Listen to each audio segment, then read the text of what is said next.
Well, it's that time of the year when people are enrolling in their benefit plans at work. And good news for workers, fewer companies are going with high deductible health insurance plans. It dropped for a third year in a row, according to the National Business Group on Health. Some are going with no or low deductibles to use as a recruitment tool. Other businesses are branching out to cover expensive needs. Just in time for the holidays, more stores are moving towards next-day delivery. Best Buy is the latest store to announce that it will offer the service on thousands of items at no cost. Some exclusions still apply. Other stores also offer it, but under certain conditions. Walmart offers free delivery for a next-day delivery if you spend $35 or more. Target also offers it, but for a $10 fee. It seems that right now Amazon leads the way for next-day delivery, and part of that has to do with their resources. Amazon has hundreds of facilities around the country. The company uses artificial intelligence to predict the things people will buy in certain areas. So Amazon makes sure those warehouses are stocked with items people need. They also cut out the middleman by hiring their own drivers. This cuts down on time. And if you're wondering if this creates more room for error, experts at Rakuten say, not really. Amazon likes to move fast. They prioritize speed over I guess getting it right every single time, and they'll kind of clean it up as they go. Even better news, before April, Amazon's average delivery time was about 3 days. Now, people are only waiting about 2 days on average to receive their packages. However, in places with less real estate like New York City, people may have to wait even longer. That's because there are fewer warehouses there. And in cities across the country, new classes teach women how to ask for more money. It's part of an effort to close the pay gap between men and women. Tomorrow on The Now, we'll have 2 key pieces of advice to make you less nervous and get you the outcome you want. All right, our weather going to continue to kind of change things up here. We'll go from some rain showers on Thursday to a few snow showers, 46. We'll dry things out heading into the weekend, but keep it chilly with highs in the 40s. Thanks for joining us for The Now Indy. The news at 6 starts right now. This is RTV6 News at 6, working for you.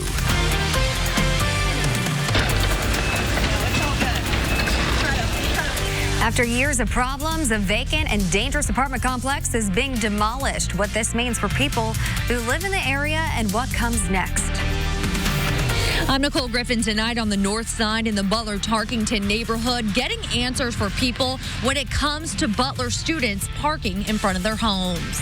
Less than a week until Election Day, we talked to all 3 Indianapolis mayoral candidates, how they plan to address the problem of homelessness in the Circle City.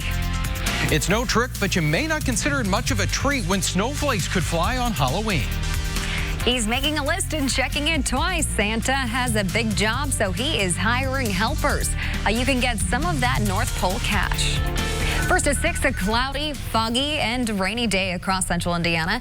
It's a little hard to see the Indianapolis skyline in this video here. It is the Storm Team 6 alert day. I'm with meteorologist Kyle Mounds. Kyle, all eyes are on tomorrow's Halloween trick-or-treating forecast. Pressure's on. Yeah, today's a little bit of a preview. Tomorrow, we're going to add in a few more changes. We've got some rain showers, also potential for a few snow showers to mix in tomorrow. Increasing those wind gusts and wind chills are going to be in the 20s as kids are heading out there and trick-or-treating tomorrow evening. This evening, we've got temperatures in the 40s and 50s. We've had some of that rain. It's a little more confined to areas around Richmond, Connorsville, back through Greensburg and Seymour, but we'll see some more scattered showers moving in as we head through this evening with those temperatures holding in the upper 40s to around 50 degrees at 10. And top stories that we are tracking tonight. Speaking of Halloween, police say the biggest danger for trick-or-treaters is being visible to drivers. The Indiana Department of Homeland Security says kids should avoid dark costumes, do not wear masks that restrict vision, stay on sidewalks, and carry flashlights. Parents should stay with children and never let kids go inside of a stranger's home or vehicle for treats. And we have trick-or-treat times for each community up right now on the IndyChannel.com and the RTV6 app. Former Indianapolis Colts cornerback Antonio Cromartie now says kneeling during the national anthem is what led to his release from the team in 2016. Cromartie gave his side of the story on Bleacher Report's Untold Stories video series. He said then Colts coach Chuck Pagano told him he was getting cut for other reasons. Cromartie says he does not believe that.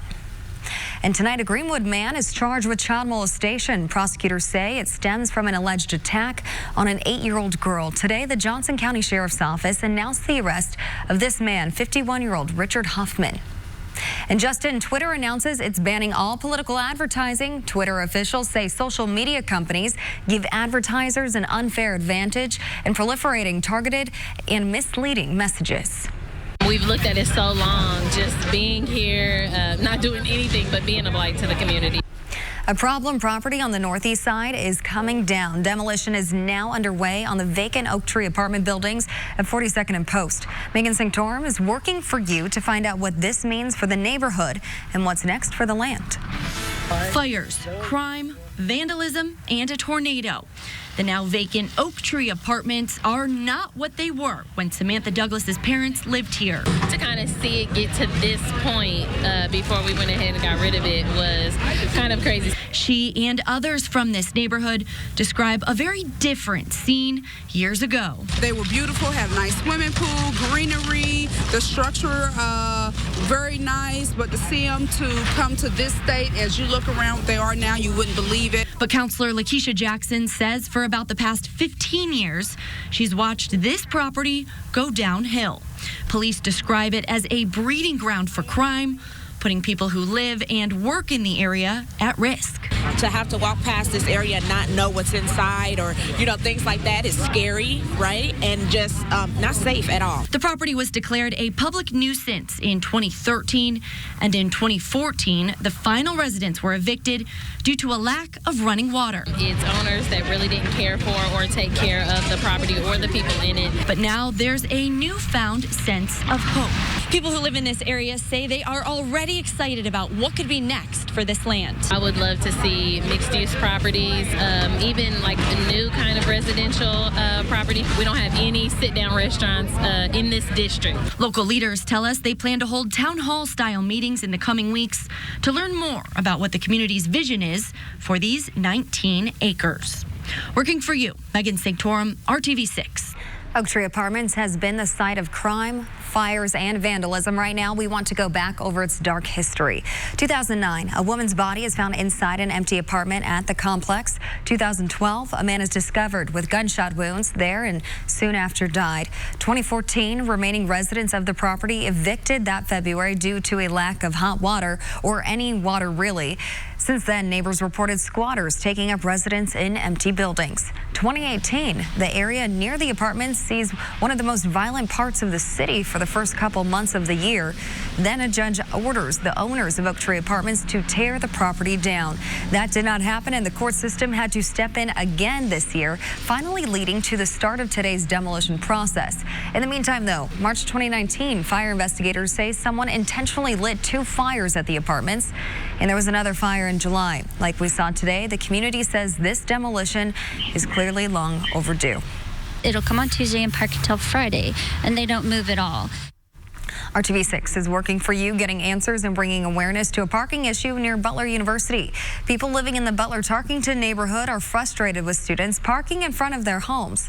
The problem? Some don't know those spots are off limits. Our Nicole Griffith is finding out what everyone should know. Signs like these here are posted on streets near Butler University's campus, notifying students and faculty that unless they live here in the Butler-Tarkington neighborhood and have a permit, they are not allowed to park on residential streets. But we're finding out this is a rule not everyone is aware of. It does seem a little odd to me that you can't park on a public street. Krista Smith lives on Buckingham Drive in Butler-Tarkington. Her son's friend has parked on her street for years, but now that he attends Butler University, he recently got a ticket. That's when I first became aware, like, oh, this is a problem. I didn't even realize because there are no signs on the street. Over on Hinesley, I've seen a lot of parking tickets there. I bet the residents are complaining about students parking there. Butler students and faculty who do not live in the neighborhood are prohibited from parking on the residential streets.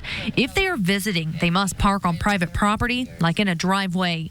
The city of Indianapolis asked Butler to create and enforce this policy in 1989 due to resident concerns about university traffic taking up all the parking spots. We're given a map with like a color coding area of where we can park with the pass that we purchased. This off-campus area is not included in that. If students or faculty live in Butler-Tarkington, they can receive a free resident pass and won't get the $25 ticket. And we shouldn't have to call on these people all the time.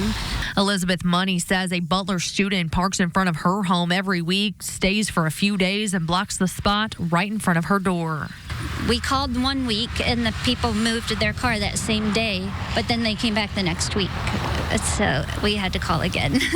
This week they haven't come back, so which is good, but if it's not them, it's going to be another one. A university spokesman says they get calls frequently, especially near 46th and Sunset, where students park and walk to campus. Butler University police patrol the area within a block of campus and respond to neighbors who call dispatch with complaints.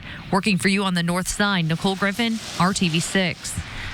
A Butler Parking and Transportation spokesman says he has recommended adding more spaces to ease the situation, but he is not aware of a parking expansion at this time. All three mayoral candidates have different ideas for how to solve Indianapolis's homeless problem.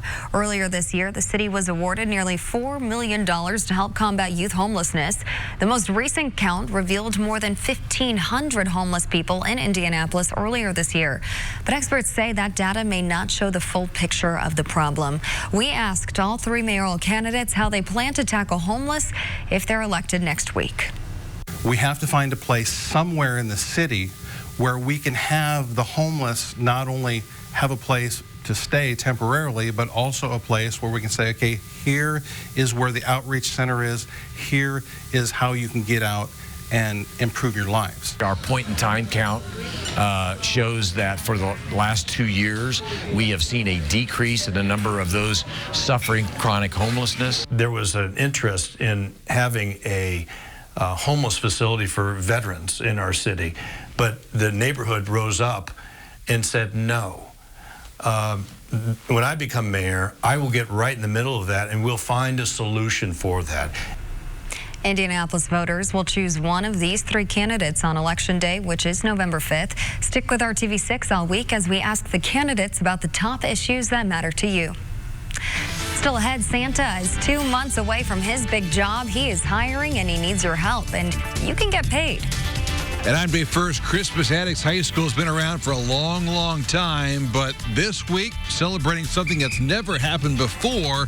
And guess what? They are far from done. The Sports Extra Spotlight coming up here at RTV6. And do you guys know where you're at? No. Don't panic. You're in 100-acre wood, but I'll help them get out of here. We're surrounded by a lot of characters and candy. I'll explain where I'm at, and we'll make our way out of the woods.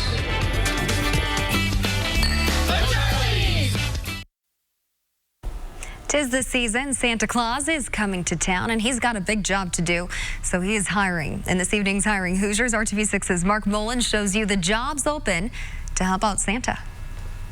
A white beard and small spectacles, Larry Shaw is not always Larry Shaw. I've been Santa 40 years, going on 41 years. And though he can look the part, by no means does Larry ever think that he's the real Santa. We're all just help Santa. We all have the Santa spirit, and everybody out there can have the Santa spirit. He just knows Santa has a big job to do around the holidays, seeing kids, checking lists, being here, and being there. And therein lies the opportunity to land a job. And hundreds in central Indiana have already gotten on the Santa bandwagon, or sleigh, if you will. Now we got an Indiana group called Hoosier Santas, and we have almost 400 people in that group now. The original spell was cast the day Larry's wife volunteered him to play Santa at his daughter's school 4 decades ago. He visited schools and then nursing homes. At that time, I was getting paid. I got paid in smiles. As Larry's beard grew, so did interest in his Santa services. The postal carrier started getting requests from businesses, and that's when he started charging money for his appearances. I was surprised how much I got paid, yes. It was a lot more than I would have asked. Larry prefers working household and company parties, craft fairs, and special holiday events, saying private event Santas can make anywhere between $100 and $150 an hour. In fact, his Hoosier Santas group helps book Santas and provides resources and advice for those interested in this kind of seasonal work. His first piece of advice? Spending a day taking a Santa class to learn the nuances of becoming a convincing Santa. Good Santas are also entertainers, so they know, stories about the North Pole, for instance. They have stories about their magic key that lets them in the house, or different things that they have. They can interact as the man himself. There's a logistical side to this gig, too. Like professional clowns, Santas are encouraged and sometimes required to have insurance. Assembling a quality costume helps, too, and could cost hundreds of dollars as an initial investment. But it's been quite the sleigh ride, and worth it for Larry. It's a lot of fun, and you get paid to have fun, and you get paid to, again, make these kids happy and smile. Working for you in Mooresville, Mark Mullins, RTV6. And we mentioned the Hoosier Santas group and classes. We put a link to the closest Santa schools and information about a traveling Santa school on our website at hiringhoosiers.com. Kyle. Most of us stuck in the 40s today, and we've had that rain to go along with it, and certainly cloudy skies. The rain's getting a little bit of a break out there right now. Temperature 52 in Bloomington. Rest of us, though, in the 40s. 48 in Martinsville and Indy, where we still have some of that steady rain for you, though, stretching from around and just east of Richmond through Connorsville, Liberty, back through Greensburg. That round will continue to move out, but we've got some more rain showers in the forecast, so that will build back in here this evening. Temperatures holding pretty steady in those upper 40s to around 50 degrees, but getting in out of this chilly weather is our Kevin Gregory, and he's also getting a jump start on the trick-or-treating this evening. Kevin, how's it going? And Kyle, I'm near Greenwood in Smith Valley at the United Methodist Church, and I want you to meet Minnie Mouse and then Minnie Mouse. They're just two of the characters that are here doing trunk or treat. They've come indoors. They were scared by the forecast. We have Gandalf, we've got the Ghostbusters, we've got medieval castles, we've got superheroes, we've got Mickey and Mrs. Mouse. Is that the correct pronunciation? Mrs. Mouse. A little Pacers basketball, but the kids come in a warm, safe environment, fill up their bags with candy, and then they still have a chance to go tomorrow night. Now, I started in 100 Acre Wood. Pooh's house is just a few miles this way, and there's Pooh, and what is she giving out? Of course, Bit O' Honey. And Kyle, I want to leave you with one thing. Let's look into 100 Acre Wood. Do you see what I see? A very strong cold front moving through Pooh's neighborhood. I see that L. Ouch. Yeah, that's going to be moving through our neighborhood here tomorrow, and that's why it's a good idea that those kids are getting in and the trick-or-treating this evening. Here's a look at TrueCast. As we go to tomorrow morning, the rain is back with us. May get a little bit of a break as we go into the early afternoon, but then look at this. Actually, some snow showers are expected tomorrow evening. I think a lot of this is going to be melting as it reaches the ground, but some of those mulchy areas might see a light coating out there. And even on the jack-o'-lantern, that will move out pretty quickly as we go into tomorrow night. But kids heading out to trick-or-treat, we are going to have some winds that are going to be gusting over 30 miles per hour tomorrow evening as those temperatures continue to get colder. So we're going to have wind chills for the trick-or-treat forecast in the 20s. Some rain and snow showers are going to be out there as well, with temperatures middle 30s at 5 and 7, 32 degrees by 9 o'clock in the evening. As we take you into the 7-day planning forecast, things are going to dry out, but they stay chilly on Friday. Look at that. We're going to drop down to 27 degrees by Friday morning. Sunny and 45 for the afternoon. Keep it dry but cool heading through the upcoming weekend with those highs only in the 40s. Bounce back into the 50s early next week. All right, thanks, Kyle. And before you go, we had a viewer email us a question, and I think you're the person to answer it. So take a look at this photo here. A viewer, Randy Ray, emailed us these cloud pictures here, and he noticed a circular pattern on top of this cloud, and he wants you to explain what we're looking at here. Yeah, so the big one there, actually a thunderstorm cloud, one of those cumulonimbus clouds, but what looks like a cap there on the top of it is a Pileus cloud. Don't see or hear too much about those. They don't live very long, and what happens is that air is rising through the thunderstorm, so it gets up there and kind of creates a little bit of a fog on top of the thunderstorm. A little bit of science for you today. Thanks for sending in that photo, Randy. But now it's time to unveil our RTV6 photo of the day. Thanks to Karen Heimbaugh of Westfield for taking this incredible picture of the butterflies grabbing the last of the nectar before winter blows in. A fantastic photo there, and really showcasing the beauty of nature as we get into fall. Very cool. Send us your pictures. If we choose your photo, we will air it on the news at 6 and feature it online at theindychannel.com. You can email your RTV6 photo of the day to news@wrtv.com, or you can use social media. Post your photo to the RTV6 Facebook, Twitter, or Instagram pages. All right, Dave, any butterflies out there at Colts practice? Hey, a little chilly out there right now, guys. Thanks. After a couple of days off, though, you guessed it, Colts back to work. Quarterbacks warming up outside, trying to stay warm. The rest of the guys inside. And that includes Adam Vinatieri, today named the AFC Special Teams Player of the Week. 19th time in his career. Up next, guys get a trip to Pittsburgh. Sunday, they take on the Steelers. Hey, good evening. Another round of sectionals Friday night in Friday Football Frenzy. But for the first time, the sectionals include Christmas Addicts with players from all around the city and a new look consolidated program only 4 years old. Their run, though, much bigger than football. In the Sports Extra Spotlight. It's practice as usual for Christmas Addicts, although these are certainly some unusual circumstances. It was like the stars aligned, a match made in heaven. It was huge for these kids. It came Friday night in Beech Grove. The underdog Tigers coming back from a 7-0 deficit. Adrian Smith's pick 6 helping the cause to win their first ever sectional game, 35-28. Yeah, it probably lifted us up there as a school and as a team, you know, because we was always the underdogs going into a game. Now we finally getting appreciated. There was also Jayon Barnett. Pretty much during the game, your mouth's going, right? You like to talk a little bit? Always. Hey, they quiet now, boy. He loves to talk. He loves to talk. He's our vocal leader, emotional leader.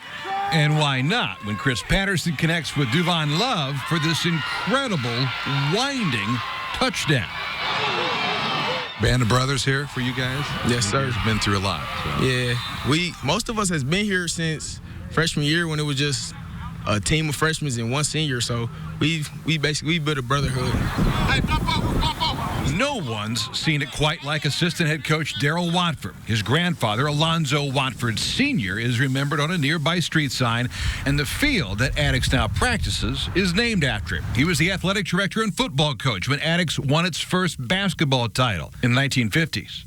Considering your history here and to watch this program finally win a sectional the other night. Oh, man, I had tears in my eyes. My grandfather, I know he was cheering. My grandmother, my dad played football here. It was beautiful.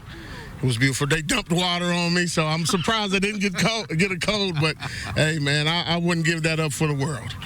These are good times for these kids that need it. Our kids are just as good, even though they may come from a little bit rougher home life situations. Some of them want to change their living situations, and you do it through education and athletics. It's the kick they've been needing for a long time, and just maybe a peek into the future. History, if you feel me. But you're not done, though. No, most definitely not. Most definitely not. We going away. They know we're playing for something way bigger, and we kind of feel like we've got the city behind us, and we're carrying all those inner city programs on our shoulder. Yeah, much bigger than football for that historic school. Up next, program rich Ron Colley will have coverage Friday night, Friday Football Frenzy.